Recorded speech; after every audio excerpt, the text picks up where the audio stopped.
Dopo 10 lunghi giorni di sciopero degli operatori ecologici, che ha messo letteralmente in ginocchio Agrigento e i comuni serviti dalla Togesa G2, la situazione dei rifiuti è tornata alla normalità. Solo in periferia, a macchia di leopardo, vengono trovati ancora cumuli di spazzatura che nell'arco di poco tempo verranno rimossi, anche se per bonificare tutte le aree interessate dagli incendi dei cassonetti verificatisi durante i giorni di sciopero degli operatori ecologici ci vorranno alcune settimane.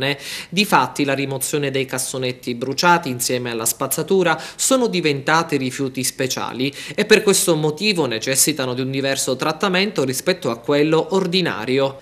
Ma tirano un sospiro di sollievo gli operatori ecologici. Dopo l'anticipo di 300 euro a testa dategli alla vigilia di Pasqua, il commissario liquidatore della Gesa, Teresa Restivo, ha provveduto al versamento di un altro milione di euro nei conti delle imprese a saldo della fattura di ottobre 2011, che ieri hanno mantenuto l'impegno di saldare ai lavoratori la mensilità di gennaio.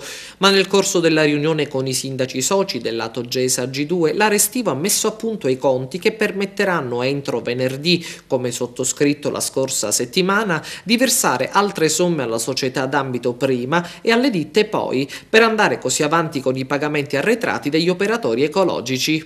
1.500.000 euro. È questa la cifra dell'impegno sottoscritto tra le parti, di cui 400.000 euro dovrebbero arrivare dalla regione, destinati in partenza a Lampedusa, e il restante 1.100.000 euro dai comuni che hanno debiti con la Gesa. Raggiunta la cifra, le ditte erogheranno la mensilità di febbraio agli operatori ecologici.